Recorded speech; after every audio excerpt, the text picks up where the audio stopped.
Hi, good evening, everybody. Welcome to Finet SG with Xian. And today is Big 10. So let me begin right away. So it will be episode 10 already. It's been 10 weeks, my friends. So it's really great journey with you to really understand how the economy is doing since COVID-19 has happened. This pandemic has really caused a lot of different views, some even are confused. And we are here today going deeper and deeper into Finet SG. So this episode 10, something special of course, but we focus on the case study on Singapore Press Holdings, one of the 4 types of companies that we have been talking about. So over the 9 episodes already. Okay, so I'll begin right away, guys. Good evening. So I'm Xian and I'm in the business of investment risk management. I've been a client for 5 years. This is my 6th year as a client. But in the 5 years, I was really guided by Unicorn on how to really grow my financial wisdom as well as grow my wealth. So at the age of 25, with $25,000, I actually amassed to $200,000 after 5 years. So witnessing this outcome, I was also motivated also by 2 trigger events in my life that I was inspired and spurred me on to really reach out to my loved ones, my friends, to really expound this experience, this outcome, to really help people create wealth, especially at this time. And I will share much deeper today, what does it mean? Because it's in a polarized world that we are living in. Okay? So, welcome. Disclaimer first, we are here for informational purposes. If you do need more elaborative understanding or more specific questions, please come to me directly. Okay, I always love to begin with a blue screen. How would you like to outshine your current financial position? As I've mentioned to you, this is a polarized world that we're living in. So yeah, it's an yin-yang moment for us. And how would you like to outshine your current financial position is my main question for today. First off, economy update. Then we want to understand what happens when there's a resurgence of COVID-19.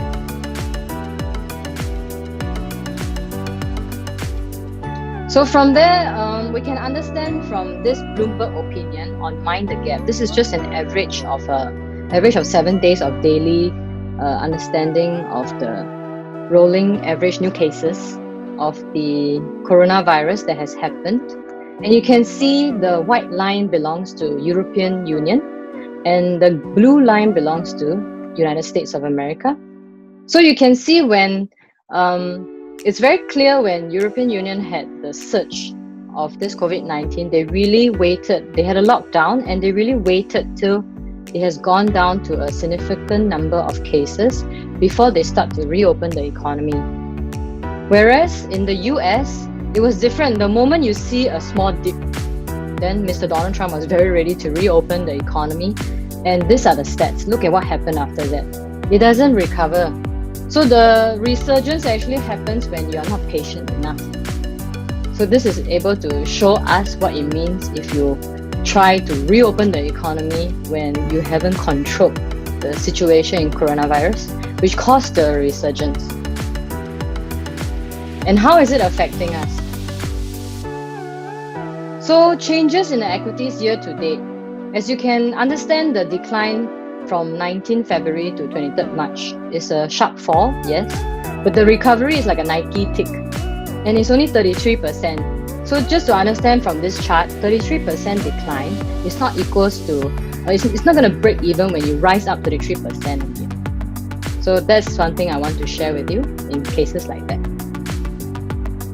Okay, then look at what happens when changes to the equity since 17th of June, mid-June.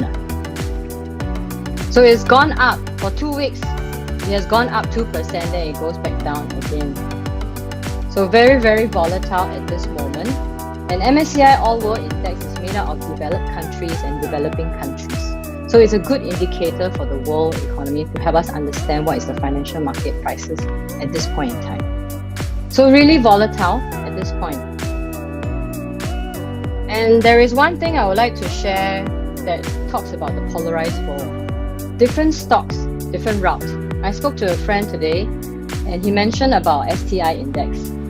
So probably I can bring this up for him to better understand what is it on for compared to STI index. So from mid-June, what happened? If we look at STI index in the blue line and the Microsoft in the green line, what does it mean? So when there was when you can see it was actually a drop for STI index to minus 16% from year to date. And for Microsoft, it actually went back. It actually went down, then it went back up to 24%. So when you're thinking about how to better yourself in a financial position, always understand what is it that you're after when you're investing. When you mention that you want to be risk-free, what does it mean? Or how can you make sure that it's really something that is risk-free? It's always about understanding what you are going after, right? Then what happens after 2 weeks? So on the 30th June, end of June, you can see the performance continue to go down a little bit from minus 14 to minus 19. Then after that, Microsoft continues to go back up. So the divergence is coming. As I mentioned, it's on this polarized world that we're talking about. Be very understanding of how you select where you put your assets. Because in the first place, STI index. I use STI index because in Singapore, the blue chip companies now are made up of 80% to 90% of cyclical growth companies. So when I use one cyclical growth company, it may not be very understanding, but STI is made up of 80 to 90% of it. So basically, you can also categorize the STI index as cyclical, almost. So year-to-date performance, as you can tell, these are the differences. It just keeps getting more and more divergent. Within 2 weeks, it's already a divergence of 7%. And 7% compared to how the bank is paying you is actually something, isn't it? How much is the bank paying us these days? I will venture a guess 0.05 for those who don't fulfill requirements, right? All those funny requirements. And I'm not very sure about now how the banks are actually pricing their interest rates for all of us, because they're also belonging to the cyclical growth. Then I just want to remind some of my friends here, the 4 types of companies that we're talking about, because I'll be moving on to the case study, which Singapore Press Holdings, SPH, belongs to one of them. And it's the yellow color one. Because I've been speaking about cyclical growth, and last week I just ended a mature and stable company. So today we start a new chapter on structural losers. It is also known as landmines. Be careful not to step on them. Okay, so case study. So Singapore Press Holdings. Then talking about SPH here for structural losers. And this is a picture that I shared maybe 2 weeks ago, 2 episodes ago, about SPH, that they were removed from this blue chip, this STI index, and then now it's replaced by Maple Tree Industrial Trust. But what is really interesting is that actually Straits Times was created or founded by SPH and SGX in 1966. So it's like the founder is being kicked out of its own index. Of course, at that time, Straits Times Index is known as STII, Straits Times Industrial Index, but it's renamed. But now it has been kicked out of its own firm. So it's likened to Steve Jobs being kicked out of his own firm at that time from Apple. But Steve Jobs managed to come back stronger even when he took over the company again. So does SPH have this kind of pleasure as well to make a comeback? This is the question for tonight. And how we really look through is based on this, looking at past, present, and then the future. So for SPH, we can look at 13 years of profit trend. So that will be the past. And then for next week, we will talk about present and future. So we talk about the past today. All right, so take a second to understand, what do you think are the core businesses of SPH? I'll give you guys about 10 seconds while I take a short break. There are two types, if you can think of two. Okay? So it's made out of these two, media and property. In the past, SPH was a really strong blue chip. The past meaning almost 30 years ago. It really takes care of the media in Singapore, that there are really a lot of newspapers. For example, Mr. Warren Buffett, in 30 years ago, he was buying a lot of newspapers, doing his reading every day, because it's considered the gatekeeper or the eyeball of the world, right? It's able to really tell stories and share information about the world. So SPH was really in a strong ground here. And even if you want to sell your property, sell your car, you have to go through them and then spend the advertising cost for them to earn. So that was them in the past. And another side is property, which I will speak more next week as well. So talking about Media King, then it owns one of the two TV stations as well. It's not just on newspapers. And it's invested in buildings and bought shares of StarHub, so which I will share a lot more later. Okay, we go through some tangible evidence. So were there actually telltale signs? So we just take a look at this SPH earnings over time. You can already understand that it has gone down quite significantly before COVID-19. 52% since for 13 years already. There was a decline on it. And the share price over time, like what the late Benjamin Graham, the mentor of Mr. Warren Buffett, has mentioned before. In short term, share prices is like a voting machine. But in long term, the share price is actually like a weighing machine. That means you cannot escape. If I were to step on a weighing machine, I cannot say I want to be lighter by 5 kg, right? You will not escape the real weight. And this is what we're talking about, that the share price will not escape its weight as well. So it also falls down and falls by 72%, just to take note. And dividends also quite similar to the earnings, of course, because it's also the same kind of cash flow, right? There's a decline of 50% over the 13 years already. Then let us recap. Were there actually enough telltale signs for us to get out of this structural loser SPH in time? Let's take a look. Alright, so in terms of share price, actually up to mid-2016, it was still able to stay above $4. So there was actually enough time, as much as 4 years, for investors to understand and sell off their shares in order not to have a significant reduction in the capital that they have put in. So firstly, looking at the share price is already possible to get out of it. And secondly, if you look at the earnings, at first glance, from 2012, there was already a drop in earnings per share. And then over time, it actually dropped to 56%, even before 2016. So there was an additional 4 years to consider whether this is actually worth or is it going into a risk of having lower and lower stock prices. And a deeper dive into the profit from operations.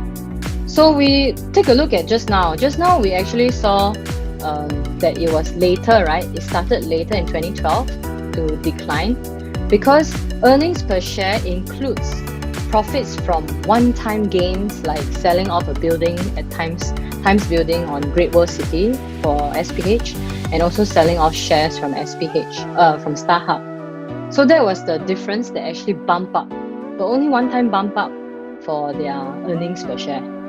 And this one is pure profits from operations. That's why you see an even earlier sign. In 2010, it was already starting decline. So over time, it actually declined to 43%. And then just media alone, that was really the cause of it, if you can see it from here. So media alone can give us an understanding that, wow, it's already minus 52%, all the way from 2011. So these were the telltale signs that I believe you could actually understand. From $4, it dropped to $1.30 in starting from mid-2016. So there were really early telltale signs. There was a really big drop already, as good as 72%. So that was where we could actually be more sensible in analyzing, even looking at historical values. Then I come back to this question for you today. How would you actually outshine your current financial position? Because when we look into the core business of SPH, for instance, and many of our participants here, when we talk about SPH, you immediately think about newspapers, and newspapers today is really going on online. Hardly anybody pays for it anymore because you can just get news from everywhere besides Straits Times, right? That's the first indicator. The second indicator is that they are not moving on in their business. They were very slow to adapt to this online media that was coming, which I will explain a lot deeper on that for next week. So the interesting turn of story where was really important for us to find out, especially when they started to sell their startup shares. There were really a lot of telltale signs already. So that was it. And what can we do over here? I always share with my friends. We seek higher grounds. And this time I want to share a little bit deeper on that, what it means. It's not just the fact that you're here to listen on what kind of understanding that we have in terms of analysis that we can take care of, but more so really understanding in terms of your own intention of investing or putting money somewhere else. What does it mean by seeking higher grounds? Last week, I shared about this neighbor who managed to look into structural growth, which you saw today, the divergence. And it can be in 3 to 5 years, in 3 to 5 folds. It can be like that because of the unlimited printing, QE infinity that is happening. So seeking higher grounds, and on what sense? So cash and gold is something that we always talk about, but neither do we want to stay very long in cash and gold as well. Staying uninvested at this point in time, in this crisis, doesn't seem to be also the ultimate solution at this point. And we're really analyzing and looking and researching very deeply into what we can do moving on, understanding on this divergence. And the divergence we're talking about is economy and going down, really down in terms of unemployment rate, and the businesses are really running out of their own cash flow, versus the stock market still breaking even, still trying to break even in terms of moving up 33% like I mentioned to you. So what's next? It's really looking about high quality structural growth companies. And previously my friend has shared with me, I saw this round table and I saw a lot of services here, but I don't know where to begin. So if you can take note of it, these are definitely the services that we have. But most importantly, it's not just the numbers that will help you. It's really an understanding, a deep understanding of yourself, a character analysis. What can you really take? Or what are you comfortable with? The tolerance, the psychological tolerance to volatility is something that we in Unicorn really emphasize on a lot. So this is really important for you to find out. Where is your tolerance and how are you able to stomach the volatility? Because it's going to be pretty massive. And always share my part on understanding the power code, especially my favorite man here, Mr. Warren Buffett. Never invest in a business you cannot understand. Some of us are actually on this understanding already, but have yet to take a step to apply them yet. I've mentioned before about this name, Tina. Tina is something you can remember. It's a pretty name. It just means there is no alternative. Because of the neighbor story, you don't hold on. If you hold on to your cash, it doesn't mean that you will win at the end of the day. Because we're taking care of our friends for over a decade from now. Even when the crisis is over, there's going to be a lot of analysis that needs to be done to take care of the wealth. So invite your friends to learn more, to explore, to allow them to come with an open heart to understand. actually what can we do now with the assets that we have and the situation that we're in. So in order to really invest, understand. Okay, last but not least, this is what I can help you with: advisory on cash flow management and budgeting, advisory on optimizing resources to increase your overall returns of your assets. So these are the two. And we'll see us next week when we talk about the present days, the present situation of SPH, and also the future. Whether we can continue, or can SPH actually make a comeback like Mr. Steve Jobs for his Apple company. So I'll see you next week, yeah? If there is no other questions. If you do have, and you're a little bit shy to share with me at this point in time, you can take the QR code and then you can post your questions there and I'll get back to you. If not, you can always find me in the email or the mobile number. Okay, if not, I will see you next week, guys. Thank you very much and have a good evening.